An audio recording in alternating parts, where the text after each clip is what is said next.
Hello everyone, welcome to my YouTube channel. Today हम एक visit पे आए हैं, एक साइट पे आए हैं।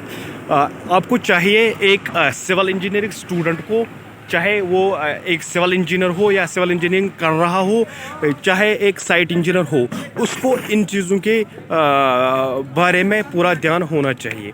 जैसे कि हम अभी एक विज़िट पे है, यहाँ पे आपको दिख रहा है वो एक शेयर वाल है, ये दूसरा शेयर वाल है। इसके बीच में जो लेंथ है इसको हम बीम कहते हैं। जो हॉरिजॉन्टल मेंबर होता है उसको हम बीम कहते हैं, जो वर्टिकल मेंबर होता है उसको हम कॉलम कहते हैं। आज हम डिस्कस करेंगे ये जो दो चीज़ों के रिलेटेड हम डिस्कस करेंगे, एक जो लेटरल टाइज है और जो स्ट्रप्स डालते हैं हम। ये जो यहाँ पे आपको दिख रहा है, ये वाले ये चीज़ें, इनको हम लेटरल टाइज कहते हैं। ये हम डालते हैं एक कॉलम में। ये हम लेटरल टाइज क्यों डालते हैं? सो दैट ये सारे जो यहाँ पे मेंबर्स है, बार्स है या रिइंफोर्समेंट है, ये एक ही पोजीशन में रहे, ये इधर उधर ना जाए, और ये शेयर फोर्स रजिस्ट करने के लिए हम डालते हैं। अब हम बात करेंगे जो हम यहाँ पे कॉलम में जो डालते हैं, ये इनको कहते हैं लेटरल टाइज। यही जो हम बीम्स में डालते हैं इनको कहते हैं स्ट्रप्स। ये सारे स्ट्रप्स लगा के हैं। अब हम स्ट्रप्स के दो यूज़फुलनेस है। एक तो ये एक पोजीशन में एक बीम को अपने एक पोजीशन में रखता है, एग्जैक्ट उसको एक पोजीशन देता है, इधर उधर उनका अलाइनमेंट ठीक रहता है।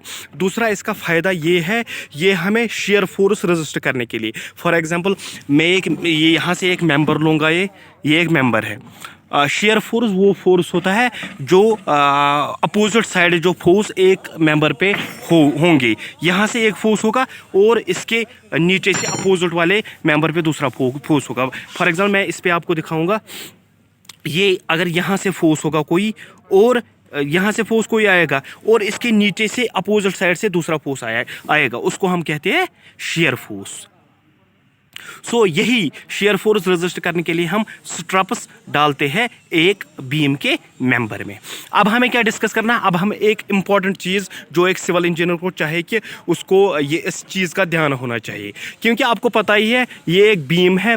बीम में सबसे ज़्यादा जो बेंडिंग मोमेंट होती है वो बीच में होती है। ये जो बीम का सेंटर है, बेंडिंग मोमेंट सबसे ज़्यादा वहाँ पे होती है। सो हमें चाहे कि हम ये आपको पता ही है, अब इससे पहले भी मैंने डिस्कस किया है, ये होता है कंप्रेशन जोन और नीचे होता है टेंशन जोन। सो हम ज़्यादा सरिया एक्स्ट्रा बार हम यहाँ पे दे रहे हैं सो दैट ये रजिस्टर करे कंप्रेशन और टेंशन जोन को। अब हमें क्या डिस्कस करना है? अब आपको दिख रहा होगा यहाँ पे जो स्ट्रप्स लगाई है हमने, इनकी स्पेसिंग कम है, इनकी स्पेसिंग ये क्राउडली ज़्यादा प्लेस किए हैं हमने एंड पे, बीम के एंड पे हमने क्राउडली ज़्यादा प्लेस किए हैं एज़ कम्पेयर टू सेंटर पे। आपको दिख रहा होगा यहाँ पे ज़्यादा स्पेसिंग है, यहाँ पे ज़्यादा स्पेसिंग है और यहाँ पे कम स्पेसिंग है। फॉर एग्जांपल मैं आपको ये मेजरिंग टेप से भी दिखा सकता हूँ।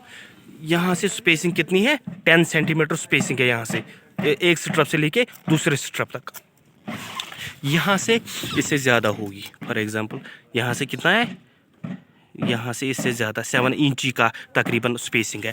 तो स्पेसिंग में फ़र्क है यहाँ पे। ये क्यों फ़र्क है, ये आपको मैं आपको पॉइंट याद रखना है, एक कंसेप्ट है यहाँ पे इस वजह से, क्योंकि जो एंडस पे होता है, एक बीम के एंडस पे जो शेयर फोर्स होता है, क्योंकि मैंने आपको कहा स्ट्रप्स वो मेंबर होते हैं, स्ट्रप्स हम इसलिए बीम में डालते हैं so that shear force resist हो। So maximum shear force ends पे होता है, कॉलम के नज़दीक एक बीम के एंडस पे होता है शेयर फोर्स मैक्सिमम, तभी हम ये क्राउडली प्लेस करते हैं ये स्ट्रप्स। सो ये चाहे कि हम ये चीज़ नोट रखें।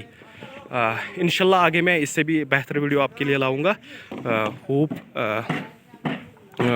आप इस वीडियो को लाइक और मेरी चैनल को सब्सक्राइब करेंगे और इस वीडियो को शेयर करेंगे। अल्लाह हाफिज़।